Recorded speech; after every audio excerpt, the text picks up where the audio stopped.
तो दोस्तों हाल ही में मैंने स्पिरिटेड अवे नाम की एक एनिमेटेड मूवी देखी है जिसकी एनिमेशन जिब्ली स्टूडियो द्वारा बनाई गई है। इस मूवी में तुम्हें सुपर नेचुरल एडवेंचर और फैंटेसी जैसे एलिमेंट्स देखने को मिलेंगे जिसके क्रिएटर हायाओ मियाजाकी हैं। एपिसोड की शुरुआत में हमें एक फैमिली को दिखाया जाता है जिन्होंने रिसेंटली एक नया घर खरीदा है जिसमें हमें चिहिरो नाम की एक लड़की को दिखाया जाता है और वो लोग उसमें रहने जा रहे होते हैं। अब कार चलाते हुए चिहिरो के फादर मिस्टर अकियो गलत रास्ते पर आ जाते हैं जिन्हें कुछ दूर आगे जाते ही एक बड़ी इमारत दिखती है जिसने रास्ते को घेरा हुआ था। अब ये लोग इमारत के अंदर चले जाते हैं जहाँ इन्हें बाहर जाने का एक रास्ता भी दिखता है। बाहर निकलने के बाद इन्हें एक बहुत बड़ा इलाका दिखता है जहाँ पे ज्यादातर हमको मैदान वाला भाग दिखता है। कुछ देर में चिहिरो के फादर मिस्टर अकियो को खाने की बहुत स्ट्रॉन्ग सुगंध आने लगती है जिसका पीछा कर वो एक फूड के स्टॉल पर पहुँचते हैं। अब गौर करने वाली बात ये होती है कि यहाँ हमें कई सारे रेस्टोरेंट देखने को मिलते हैं पर यहाँ पर हमें एक भी इंसान देखने को नहीं मिलता। चिहिरो के पेरेंट्स को भूख लगी होती है तो वो खाना शुरू करते हैं और फैसला करते हैं कि स्टोर के ओनर के आने के बाद ये उन्हें पैसे दे देंगे। चिहिरो की मदर चिहिरो को इंसिस्ट करती है कि वो आए और सबके साथ खाना शुरू करे मगर चिहिरो मना कर देती है क्योंकि उसे ये सब अच्छा नहीं लग रहा होता है। अब चिहिरो थोड़ा टहलने निकल जाती है जहाँ उसे एक सुंदर इमारत देखने को मिलती है जहाँ उसे एक लड़का मिलता है जिसका नाम हाकू होता है और वो चिहिरो को चेतावनी देता है कि अंधेरे होने से पहले यहाँ से निकल जाओ। चिहिरो को ये सब अजीब लगता है और वो अपने पेरेंट्स के पास जाने लगती है। इस बीच हमें सभी स्टोर्स की लाइटें जलती हुई दिखती हैं जिनमें काली परछाइयां घूम रही होती हैं। खैर चिहिरो अब उस जगह पहुंचती है जहां लास्ट टाइम उसके पेरेंट्स थे पर अब यहाँ चिहिरो को दो बड़े पिग दिखते हैं जो अभी भी खा ही रहे होते हैं जिसे चिहिरो डर जाती है और उसे नहीं लगता है कि वो उसके पेरेंट्स हैं और वो उन्हें ढूंढने लगती है। और इस बीच हमें कई सारी परछाइयां रोड पर देखने को मिलती है। भागते भागते चिहिरो उस पहली वाली इमारत के पास जाने लगती है जहाँ इनकी कार थी पर ये वहाँ जा नहीं पाती क्योंकि उस मैदानी इलाके में अब बहुत सारा पानी भरा हुआ था जिसे देख चिहिरो चौंक जाती है क्योंकि सुबह ये इलाका एकदम सूखा था और इतनी जल्दी यहाँ इतना सारा पानी कैसे भर सकता है। अब कुछ दूर से चिहिरो को एक शिप आती हुई नजर आती है जिसके लाइट में चिहिरो खुद को गायब होते हुए पाती है जैसे वो एक स्पिरिट में तब्दील हो रही हो। तभी हमें शिप से कई अजीबोगरीब क्रीचर्स उतरते हुए दिखते हैं जिन्हें देख चिहिरो डर कर भागने लगती है। जिसे ढूंढता हुआ हाकू चिहिरो के पास आता है।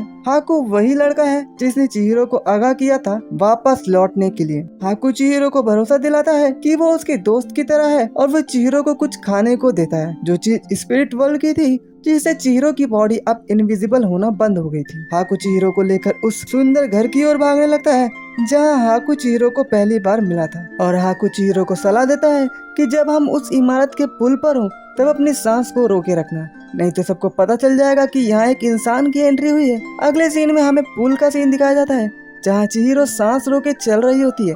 वहीं अचानक से कोई हाकू से मिलने आता है जिससे चिहिरो की सांस टूट जाती है और कुछ ही देर में सबको खबर लग जाती है कि यहाँ कोई इंसान आया है। चिहिरो को सबसे बचाते हुए हाकू छिप जाता है और चिहिरो को कामाजी नाम के किसी पर्सन के पास जाकर काम करने के लिए कहता है और वो उसे सारा रास्ता भी बताता है क्योंकि चिहिरो का अब यहाँ रहना खतरे से खाली नहीं था। इस सीन में हमें ये भी पता चलता है कि हाकू चिहिरो को बचपन से जानता है पर चिहिरो उसे पहचान नहीं पाती है। अब कई कठिनाइयों का सामना कर चिहिरो एक गर्म चेम्बर में पहुंचती है जहाँ 6 हाथों वाला एक व्यक्ति कुछ औषधियों को पीस रहा होता है जिसे देख चिहिरो काफी डर जाती है। फिर भी वो हिम्मत रख के कामाजी से काम मांगने लगती है जहाँ कामाजी काफी रूढ़ी तरीके से चिहिरो को मना कर देते हैं। और यहाँ हमें कई छोटे क्रीचर्स भी देखने को मिलते हैं जो कोयले को भट्टी में डालने का काम कर रहे होते हैं क्योंकि इनके ऊपर कोई कर्ज होता है। जिन्हें एक औरत खाना डालने आई होती है जो चिहिरो को देख चौंक जाती है जिसके बचाव में कामाजी चिहिरो को अपना ग्रैंड ऑर्डर बता देते हैं और उसे काम मांगने के सिलसिले में खाना डालने वाली औरत के साथ युबाबा के पास भेज देते हैं। चिहिरो के साथ जाने वाली औरत का नाम लिन होता है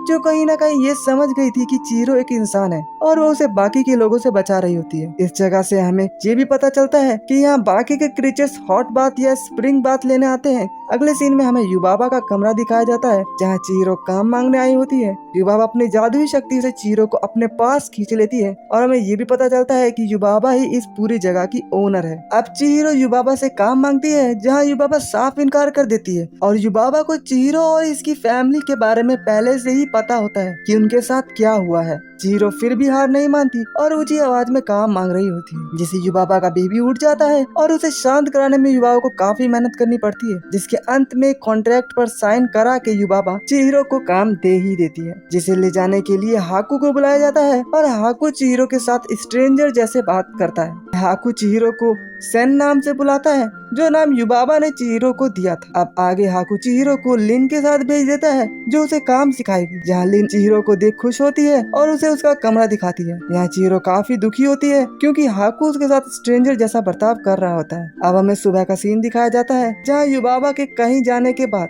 हाकू चिहिरो के पास आता है और उसे पुल पर मिलने बुलाता है, जहाँ हाकू चिहिरो को उसके पेरेंट्स से मिलवाने वाला था। अब सुबह सुबह चिहिरो पुल के पास जा ही रही होती है कि तभी उसे एक व्हाइट मास्क वाली काली परछाई दिखती है, जो चिहिरो को देख रही होती है, जिसे इग्नोर कर चिहिरो आगे बढ़ती है। तभी उसे हाकू मिलता है, जो उसे गार्डन के बीच से सुअर के तबेले में ले जाता है, जहाँ 2 सुअर दिखाए जाते हैं जो चिहिरो के पेरेंट्स होते हैं, जिन्हें देखकर चिहिरो दुखी हो जाती है और उन्हें दोबारा ठीक करने का वादा करके वहाँ से निकल जाती है। अगले सीन में हाकू चिहिरो को उसके पुराने कपड़े देता है, जिसमें उसके स्कूल फेयरवेल कार्ड में उसका नाम लिखा होता है। ये देख चिहिरो को याद आता है कि उसका असली नाम चिहिरो है, न कि सेन। हाकू का यह कहना होता है कि युबाबा लोगों का नाम चुरा लेती है, जिसे भूलने पर लोग युबाबा के नौकर ही बने रहते हैं और अपने घर वापस कभी नहीं लौट पाते। जहाँ हाकू भी अपना असली नाम भूल चुका था, पर स्ट्रेंज बात ये होती है कि उसे चिहिरो का असली नाम पता होता है। कुछ राइस के खिलाने के बाद हाकू चिहिरो से अलविदा लेता है और यहाँ पुल पर दिखा व्हाइट मास्क क्रीचर हमें दोबारा चिहिरो के पीछे दिखता है। अगले सीन में हमें चिहिरो को पोछा लगाते हुए दिखाया जाता है, जिसका टब पानी से पूरा भर गया था।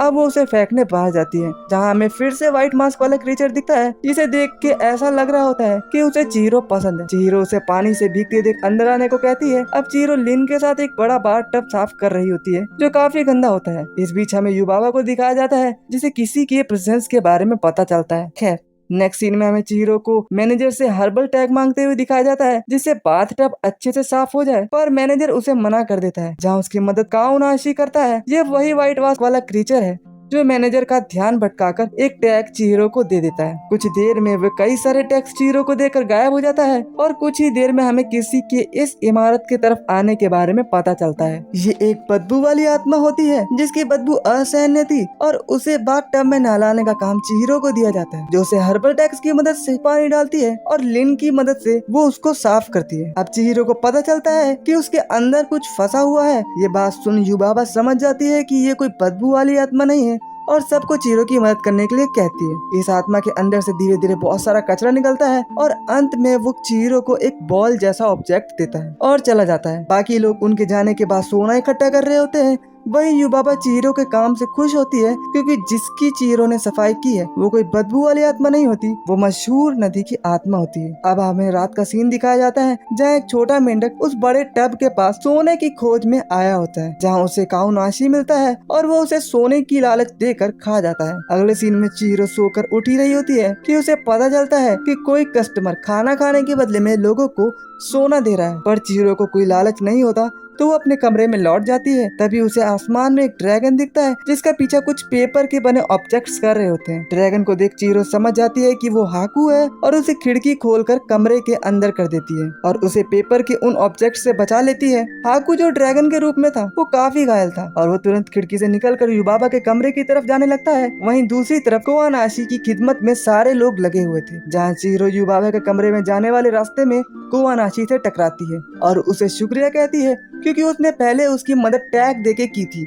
जिसके बदले में कोआनाशी उसे सोना देता है और चिहिरो उसे लेने से इनकार कर देती है और युबाबा के कमरे की तरफ बढ़ने लगती है। गुस्से में आकर वो सभी सर्वेंट्स को खाने लगता है, जिससे हर जगह अफरा तफरी मच जाती है। अगले सीन में हमें चिहिरो को दिखाया जाता है, जो खतरनाक रास्ते से होते हुए युबाबा के कमरे में पहुंचती है और उसके साथ वो पेपर का एक ऑब्जेक्ट भी होता है, जिसने हाकू पर हमला किया था। खैर, चिहिरो युबाबा से बचने के लिए तकियों से भरी एक जगह में छिप जाती है, जहाँ ऑलरेडी युबाबा का बच्चा सोया हुआ था। युबाबा के कमरे से जाते ही बच्चा चिहिरो को अपने साथ में खेलने को बोलता है, पर चिहिरो को अभी हाकू से मिलना था। वो उसे मना करके वहाँ से निकल जाती है, जहाँ आगे हमें हाकू घायल हालत में पड़ा हुआ मिलता है और चिहिरो का पीछा कर युबाबा का बेबी भी उसके पीछे आ गया होता है। तभी चिहिरो के साथ जो पेपर का एक ऑब्जेक्ट आया था, उसमें से युबाबा की आवाज आने लगती है और एक औरत हमें देखने को मिलती है जो युबाबा की जुड़वा बहन होती है जिसका नाम जेनिबा होता है और वो युबाबा के बच्चे को एक चूहे में बदल देती है और 3 सर वाले क्रीचर को युबाबा के बच्चे जैसा बना देती है। आगे हमें यह भी पता चलता है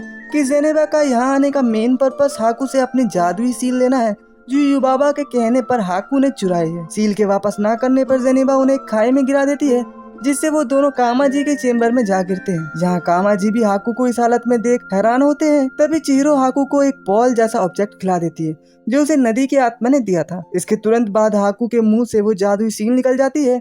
अब चिहिरो मन बनाती है कि वो इस जादुई सील को जेनिबा को वापस कर हाकू की मदद करने को कहे। तभी वहाँ लीन आ जाती है जो चिहिरो को कुआनाशी के बारे में बताती है कि उसने आतंक मचा रखा है और युबाबा उसे ढूंढ रही है। अगले सीन में हमें चिहिरो को कुआनाशी के सामने दिखाया जाता है जहाँ कुआनाशी उसे अपने साथ रहने को बोलता है और उसे ऑफर में कई सारा सोना देता है, पर चिहिरो मना कर देती है जिससे कुआनाशी खुश नहीं होता। चिहिरो उसे एक ऑब्जेक्ट का टुकड़ा खिला देती है जो उसे नदी की आत्मा ने दिया था। उसने अपने पास थोड़ा टुकड़ा बचाया हुआ था जिसे खाकर कुआनाशी को उल्टी होने लगती है और वो चिहिरो को मारने के लिए उसका पीछा करता है। साथ ही बीच बीच में वो उन सभी को उल्टी के जरिए निकाल देता है जिन्हें उसने खाया था। वो काफी थक गया होता है पर फिर भी वो चिहिरो का पीछा कर रहा होता है। वहीं चिहिरो लैन की मदद से एक छोटी सी बोट में बैठकर जेनिबा के पास जा रही होती है पर थोड़ी दूर ही लैन चिहिरो को छोड़ पाती है। थोड़ी आगे जाते ही चिहिरो को एक स्टेशन दिखता है जिसमें वो अपने साथ कुआनाशी को भी बैठा लेती है क्योंकि अब वो शांत लग रहा होता है। अगले सीन में हमें हाकू को दिखाया जाता है जो अब ठीक ठाक हालत में होता है। अब ये युबाबा से मिलने गया होता है। तभी युबाबा को पता चलता है कि उसका बच्चा घर से गायब है और उसकी जगह यहाँ 3 सर वाला क्रीचर था। युबाबा गुस्से से आग बबूला हो जाती है और हाकू उन्हें बताता है कि बच्चा जेनिबा के पास है और अगर तुम्हें तुम्हारा बच्चा चाहिए तो बदले में तुम्हें चिहिरो को उसके पेरेंट्स को रिहा करना होगा। सीन एक बार फिर शिफ्ट होता है जहाँ चिहिरो ट्रेन से उतरकर अब जेनिबा के घर की तरफ जा ही रही होती है। तभी उन्हें एक लैंप वाला भूत दिखता है जो चिहिरो को जेनिबा का घर का रास्ता दिखाता है। घर में पहुंचने के बाद चिहिरो सील जेनिबा को वापस कर देती है। बातों बातों में हमें पता चलता है कि सील के निकलने के वक्त हाकू के गले से एक छोटा सा क्रिएचर भी निकला था जो चिहिरो के पैर पड़ने से मर गया था और ये क्रिएचर युबाबा ने हाकू के अंदर डाला था ताकि वो उसे अपना गुलाम बना सके। जब क्रिएचर ही खत्म हो गया तो हाकू भी अब युबाबा का गुलाम नहीं रहा।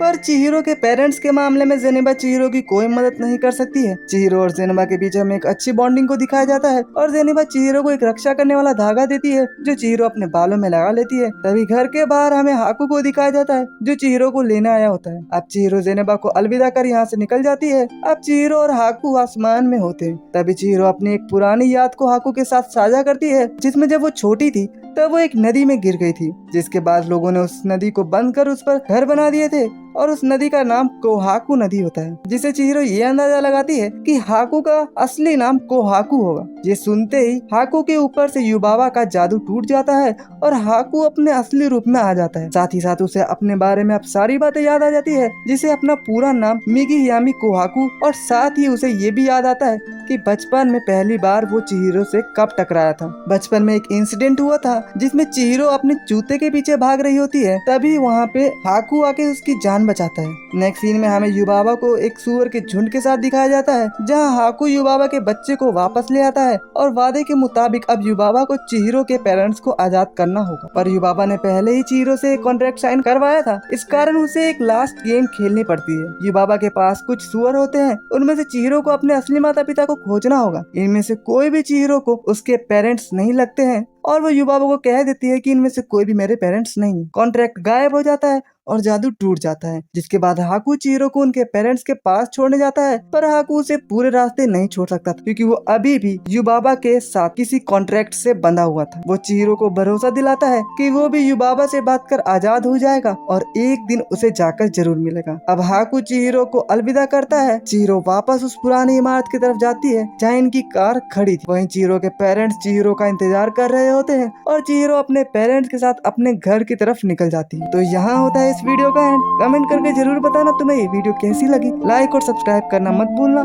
मैं ऐसी वीडियो लाता रहूंगा, तब तक के लिए बाय।